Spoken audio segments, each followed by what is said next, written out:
pense que notamment toute l'explication qu'a donnée Yves sur le projet Macron, puisque ce n'est plus le projet Macron de le voir, vise également les retraités. Et que la pire des choses serait que les retraités se pensent à l'abri du fait qu'aujourd'hui ils touchent leur pension de retraite. Il est très facile, et tout le monde peut comprendre parfaitement à partir du moment où on prend le temps de l'expliquer, de convertir une retraite en points. Et après, de décider de la valeur du point et donc de faire en sorte que ce qui était acquis disparaisse et que l'on se trouve pris, nous aussi, dans l'engrenage.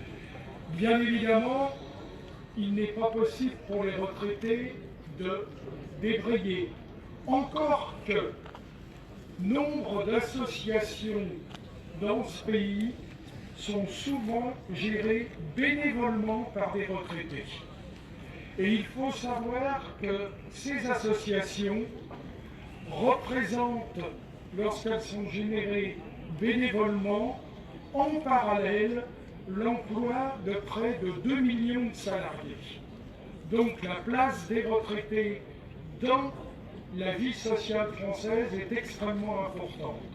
Au niveau du Val d'Oise, nous sommes, disons, surtout engagés dans les mobilisations, dans ce qui est appelé les temps forts. C'est vrai que dans les cadres de force ouvrière, pour aller aux diverses manifestations, il n'y a pas que des jeunes, il y a pas mal de retraités qui comprennent que c'est également leur place.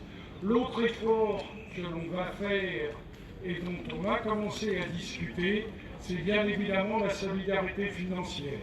Puisque si nous étions actifs, nous serions, pour beaucoup d'entre nous, en grève. Donc, des premiers versements ont eu lieu de la part de retraités auprès d'une des caisses de solidarité, notamment de la Fédération des cheminots FO. Je sais, pour en avoir discuté avec le trésorier de l'Union départementale des retraités du Val d'Oise, qu'un premier versement va être effectué. On l'a décidé avant-hier, tout simplement, et on rediscutera de versements ultérieurs en fonction du développement de la situation, mais nous avons une place à tenir et nous la tiendrons.